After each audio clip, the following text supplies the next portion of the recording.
Hello, everyone. Thank you for joining. This is Ladies of London Hacking Society, January 2022. We will be focusing mostly on MITRE ATT&CK tonight and threat hunting. As I said, before the recording, we heard from our admins, and it's great. We have a new admin, Aisha, who you will be seeing more of tonight because she will be doing the overview presentation for MITRE ATT&CK. If you have been to our other events or if you watched our videos on YouTube, you know that all our events, our meetups are always free.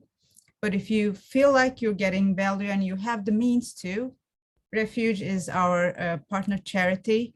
The information is on the screen. You can text LHS 3 to 70085 to donate £3 per text, and they will do good things with that money.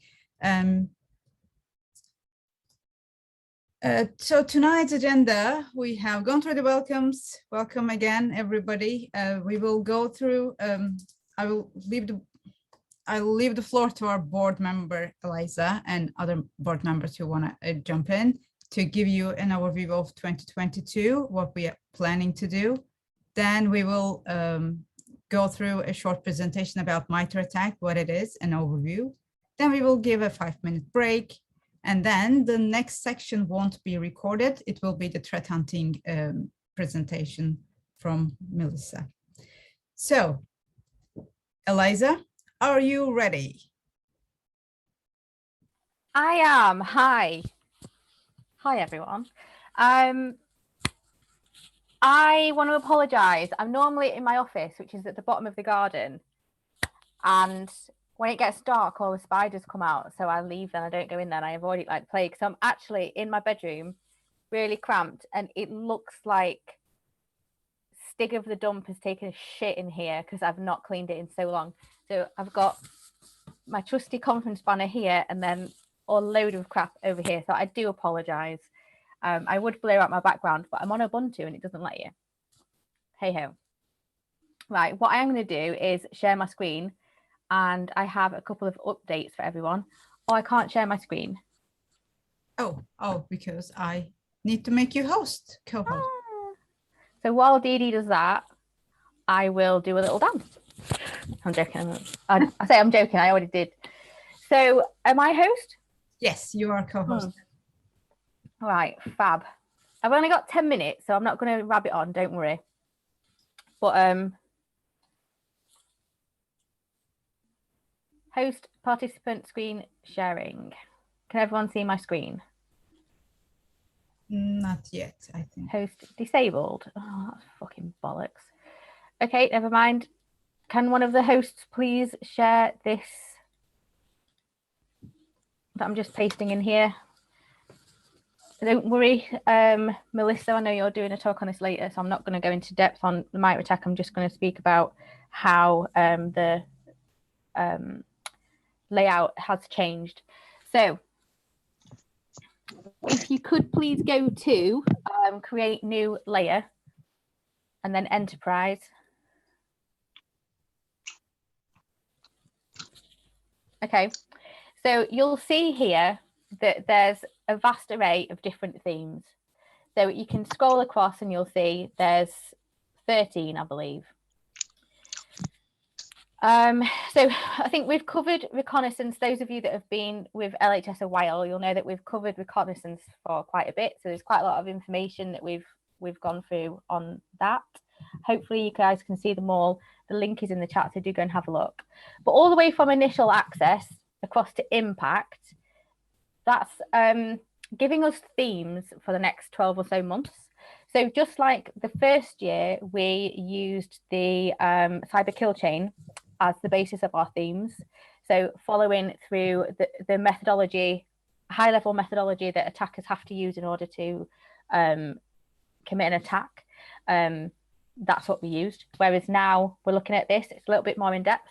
And as you can see, just so defense evasion, for example, you can see there's so many, if you scroll down, so many different methods that can be used in defence evasion. And if you go into those individually, again, there's more. So there's thousands and thousands of different combinations. So it's really, really interesting.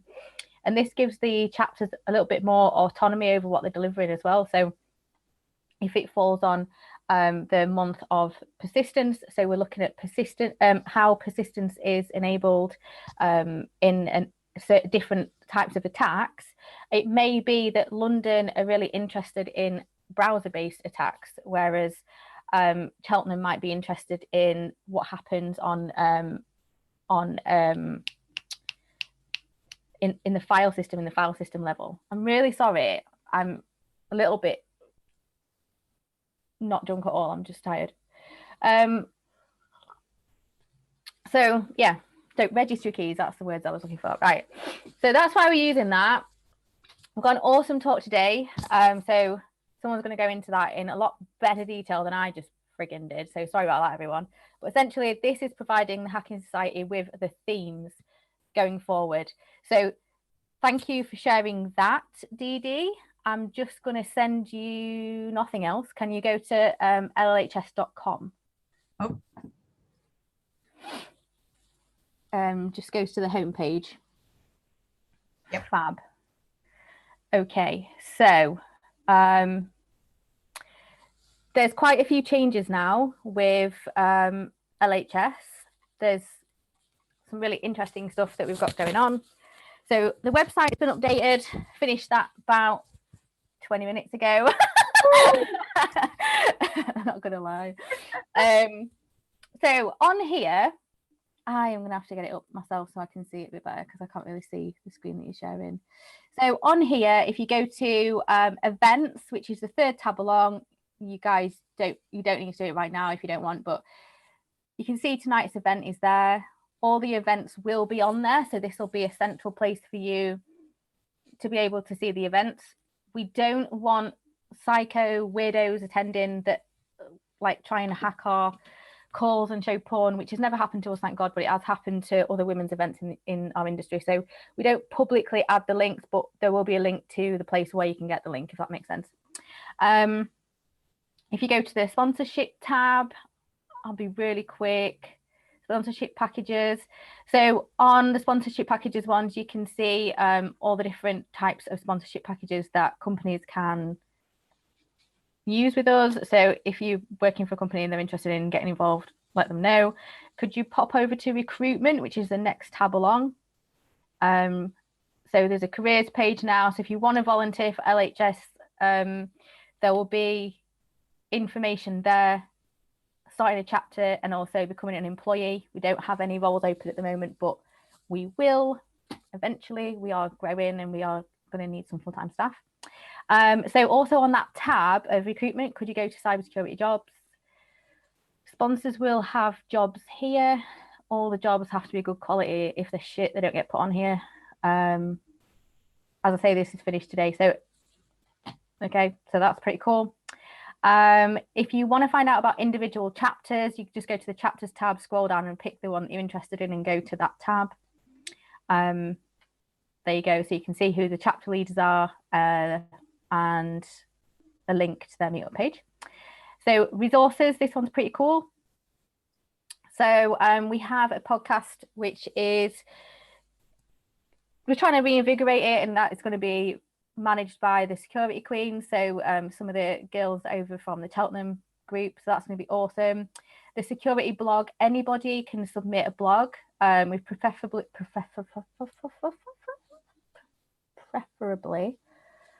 fuck my life, I'm having one of those days. We preferably would like you ladies to, I nearly said lads. Please tell me this isn't recorded. It is recorded. I'm gonna kill myself. I heard lot, you lot. So I'm gonna kill myself.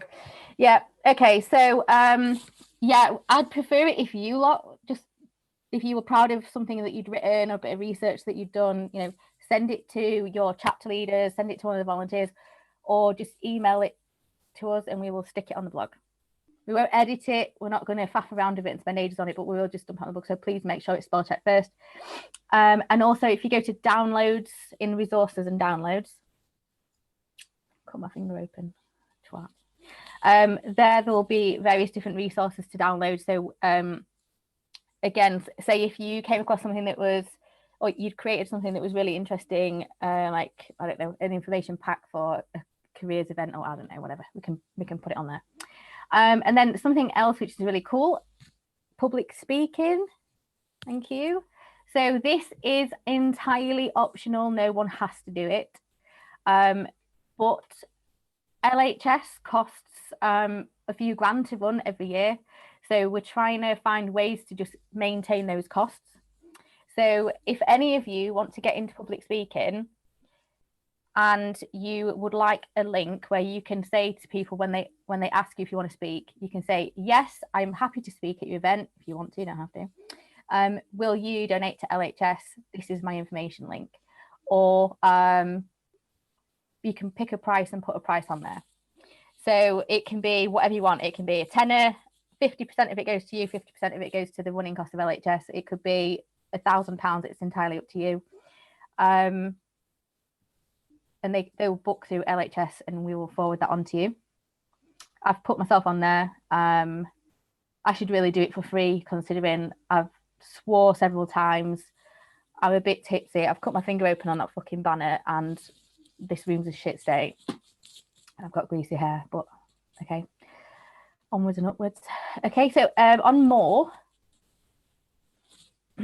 there's some common FAQs. I won't click on that one. It's just common questions. And then community projects. You can see here, we've got the Anon project.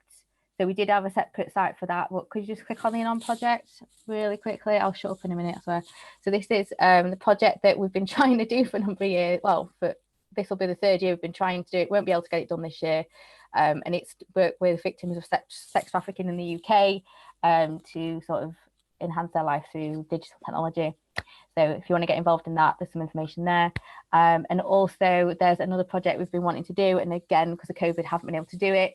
And it's called Digital Life Skills. And that's just, again, volunteering to help older women that have been isolated from technology, really, teach them how to sort of engage more and all that. So that's cool. There's loads of opportunities to get involved, millions of opportunities to enhance your CV if you're junior in the industry. I will shut up now and let me know, ping me in Slack if you want to be on the speakers page and I will put you on there. Thank you for having me, Dee Dee. We love you. Thank you so much. Oh, I love you back. Love you all. Thank you. Hope you'll stay and enjoy the session, Eliza. Now we will go over to Ayşe and her screen, and she will tell us a bit about what MITRE ATT&CK is. Can you see my screen? Yes.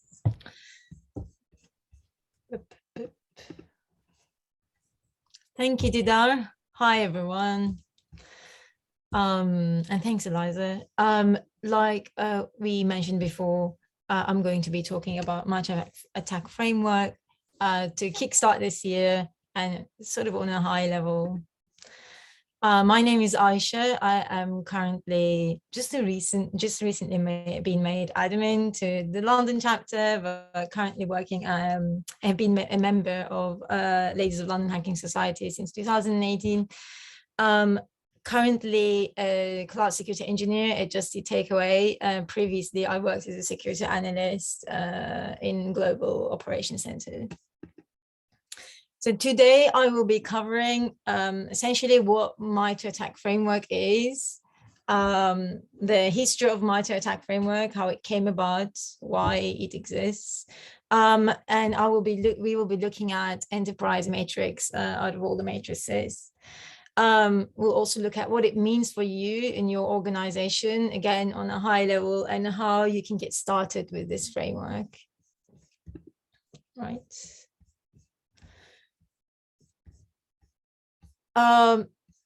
So MITRE ATT&CK framework, especially for the past few years, have received a whole lot of attention.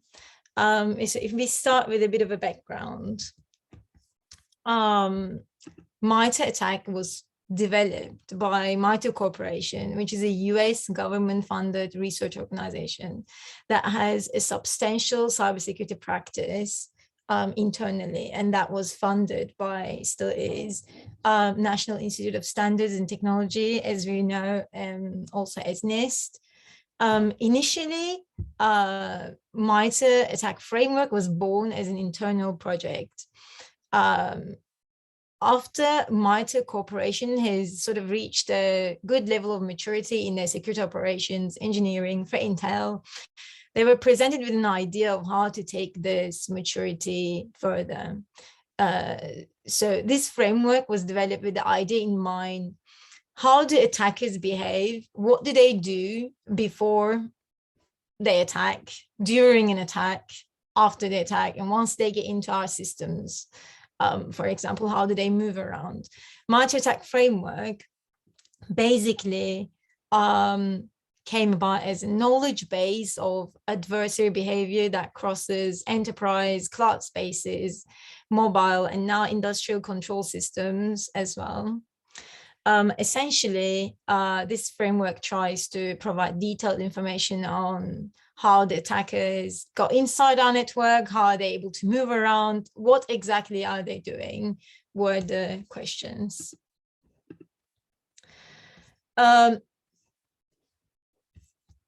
The framework, like I said, started as an internal project initially.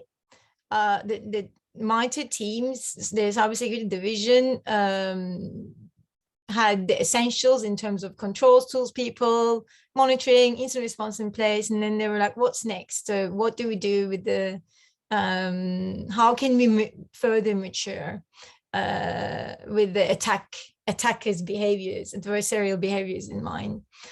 So it started in 2013 and then expanded to some partners that MITRE organization was working with up until 2018, when the first version of MITRE ATT&CK framework was released and made public.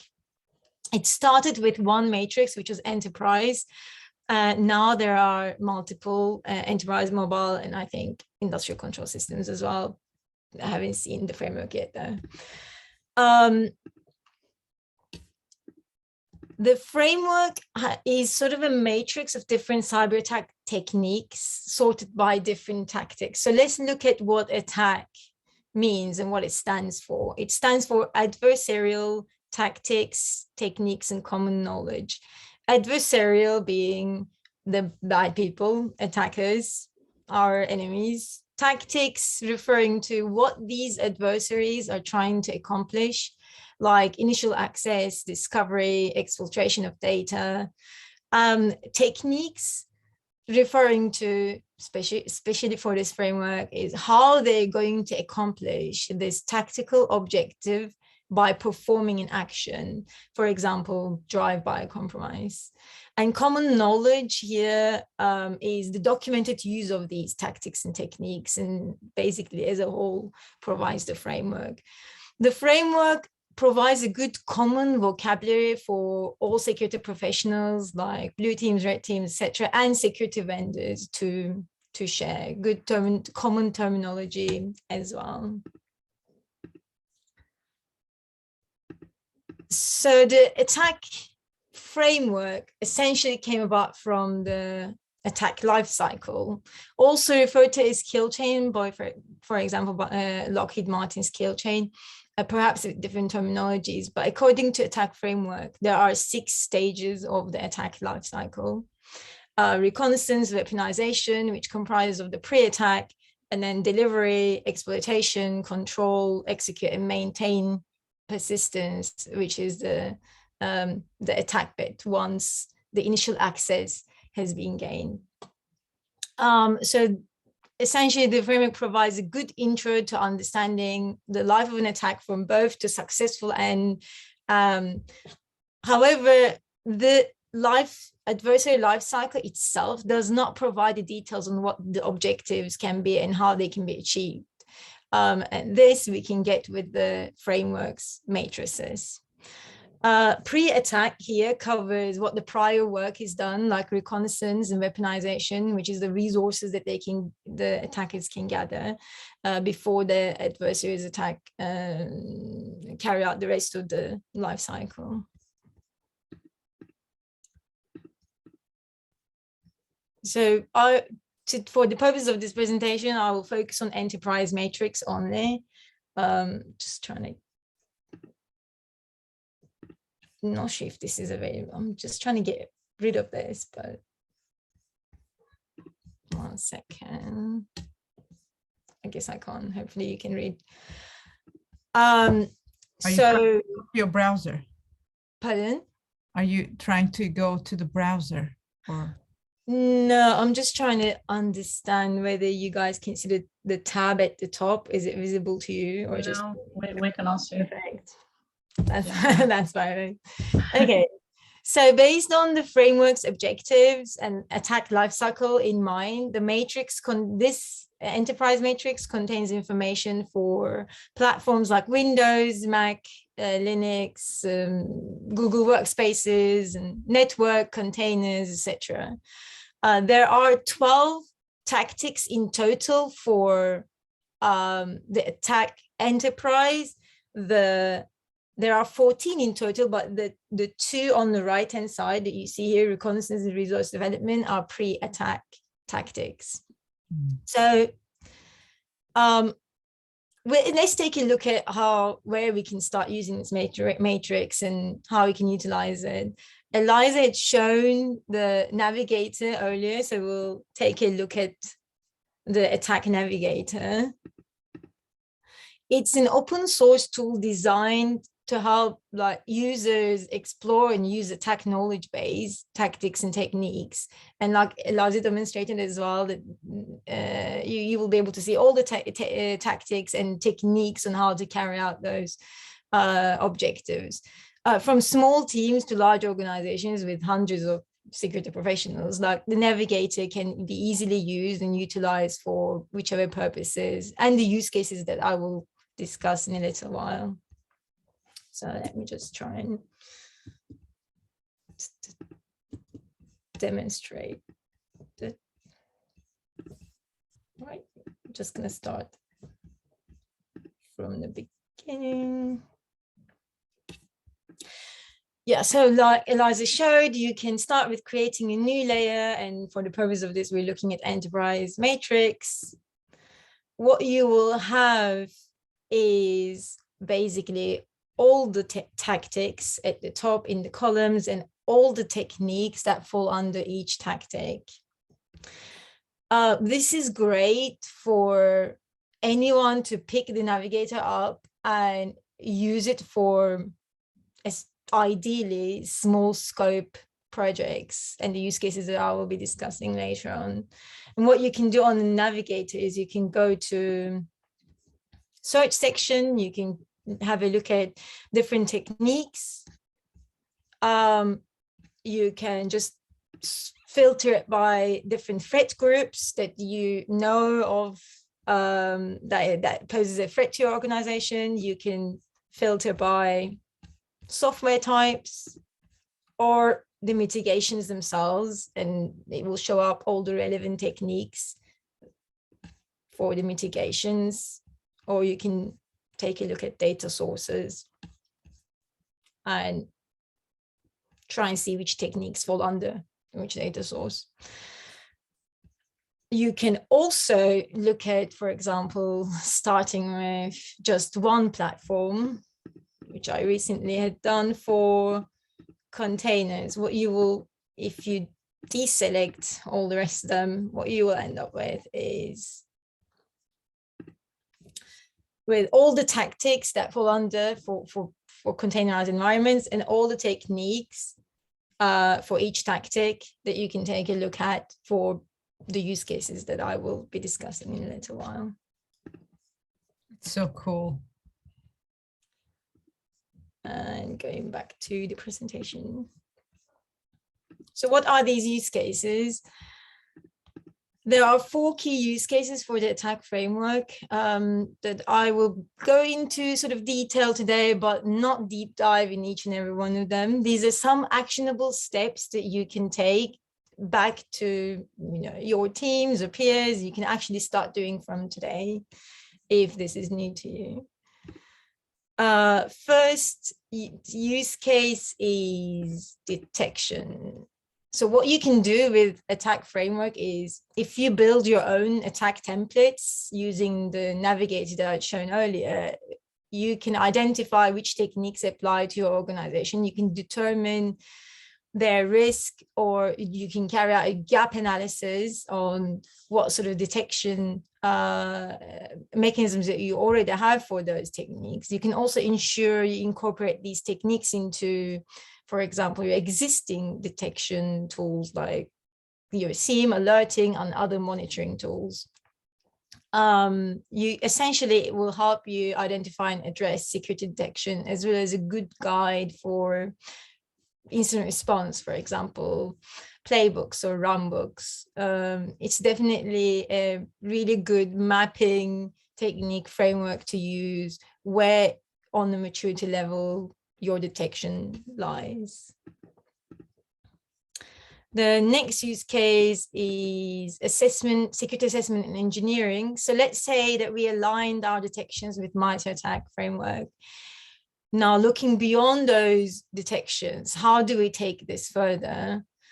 What we can do is utilize the framework, and also you can use the navigator as a tool. You can drive decisions about what you collect, for example, logs, based on visibility and based on the framework's coverage. You can decide where are your gaps in terms of your security tooling, and what other tools can you choose to use. You can plan out your tool and log strategy based on framework coverage. You can review your current logs, tools, and processes that you already have. You can also consider what changes you can make to your environment, and not just the tool or processes itself, in order to nullify some of the threats that you identify. It overall helps to review existing tool usage, its effectiveness, and its efficiency. Also helps you move forward towards a broader view of security and increase awareness where you may need to make further decisions. Also, you can use it, like in the example, color coding. By color coding, you can do a risk-based analysis assessment of your tooling. So you can decide what you cannot detect and mitigate, and maybe you will accept those risks.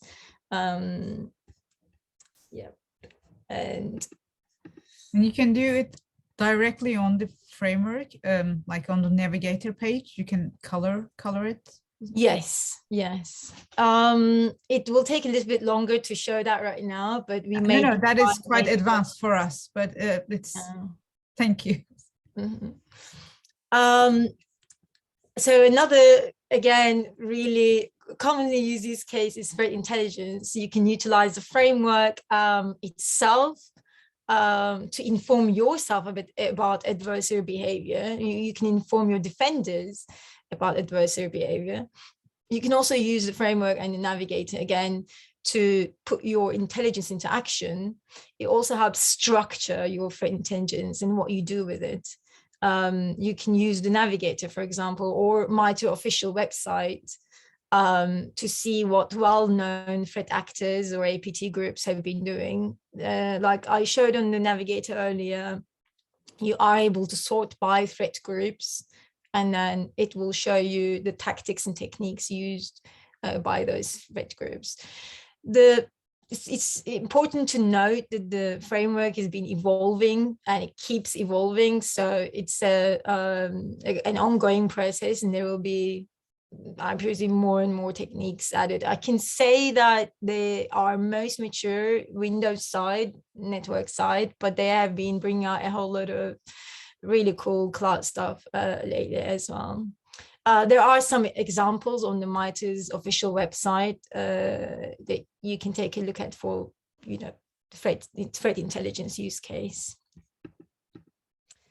Last but not least is adversary emulation. So you can use the framework to emulate the techniques of real adversaries using the mapping of the framework. You can check that your, for example, existing red teaming or pen testing aligns with the framework. You can map that out.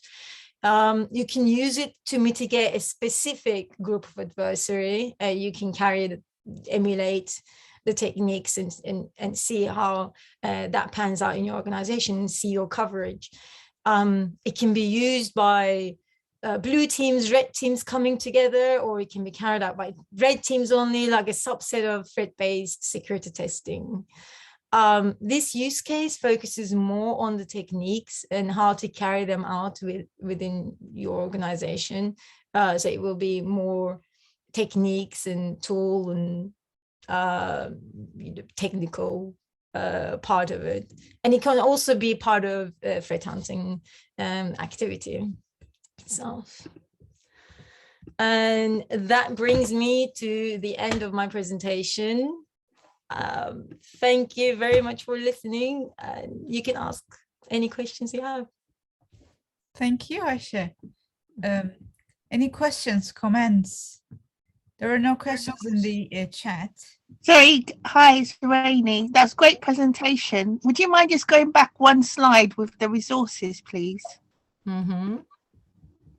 Thank you. Rainey, are you in our Slack? We will also share them in our Slack channel as well. I am. Great. Cheers. MITRE ATT&CK's official website has a documentation called Attack Framework 101, and it's perfect for people who are just starting out. And their documentation is brilliant on using the navigator itself as well. And I would strongly recommend go on YouTube and you can watch videos on how to use a navigator for specific purposes. There has been a lot of resources put out there. As well, especially the top one, any presentation by Katie Nichols. She is from MITRE Corporation itself. It will be very useful. Thank you. Rihanna and Eliza also gave examples from the site. I have copied them. I'll give them to Aisha. We can add them to this slide before we put them to the Slack. I have a question. Have you noticed for the duration that you've been using this, and you don't particularly need to comment on any particular companies, but have you noticed a direct correlation between companies that utilize the MITRE ATT&CK framework and how successful their defenses are that they put in place? From my limited experience, I must say, when I was in the Global Security Operations Center, it was pretty mature environment. So I would say usually mature organizations with mature security posture were the ones that tend to go towards attack framework to, see what more they can do. But yeah, that's the correlation that I've seen. But it could be that there are some organizations out there that are just starting out and they would like to do it right from get-go and use the framework. Thanks. Questions? More questions? Hi there. Thanks, Aisha. I wanted to ask, when you use the navigator, and Eliza's example is that you can search, for example, medical and get healthcare related results. Can you then, that's something I wasn't sure I understood correctly. Can you then take, for example, results of the navigator and customize them based on your own threat intel? Can you combine these two different sources, like your own and the navigator results? What I've done, how I utilize Navigator has been really basic, as in what, like you said, get that information, correlate them together, export the results, and then combine with what we're already trying to achieve. For example, in my case, was quite relevant to cloud security. So I think if you just go around and see the navigator itself, there might be an option, but it was just pure laziness. I just exported it and did that later on, but it will give you an option to color code. So for example, if you would like to do an assessment and you'd like to assign color codes to it, you'll be able to do that on the navigator itself. Can I just jump in on that as well, Alexia? So if you were in medical and you had a company based in Africa, for example, you could search, as Aisha was just explaining, you could search based on medical, then based on geographical location, and then narrow it down to the African country. And then rather than having, say, 15 results, you might have 2. And then you would go then to the Enterprise Navigator, which Aisha showed you earlier. And then you'd only have to color code and search for those 2 different threat actors, techniques and procedures. And that way, when you are doing threat hunting and you are configuring your defenses and creating use cases and putting those things in place, you're doing it in a way that's entirely applicable to you and not just sort of spray and pray approach. Does that make sense? Yeah, that's great. Okay. And is it also possible then, let's say you're getting some internal TI, information, they pass it on to you, maybe you're in healthcare, right? And that's just private to your organization. That's kind of my idea. Like, can you then take your internal, intel and put it there in addition to what MITRE already provides? You wouldn't be able to upload it to MITRE, but you'd be able to combine it on your side. So you can download a spreadsheet. And I think Aisha showed that earlier. So yeah, you can download a spreadsheet, you can put your own things in it that way. So there is definitely like a manual element to it on the threat intelligence side. So it's very sort of high level in sense of the threat intelligence, but then it's very technical and in the weeds when it comes to the technical side of it. And you have to sort of be that go-between and try to decipher using the high level information what's applicable to you, so you don't end up wasting your time in the weeds looking at the technical information that doesn't apply. Does that make sense? Yeah, that's great. Thanks both. Thank you for asking. Okay. Any more questions? Cool. I will stop the recording now.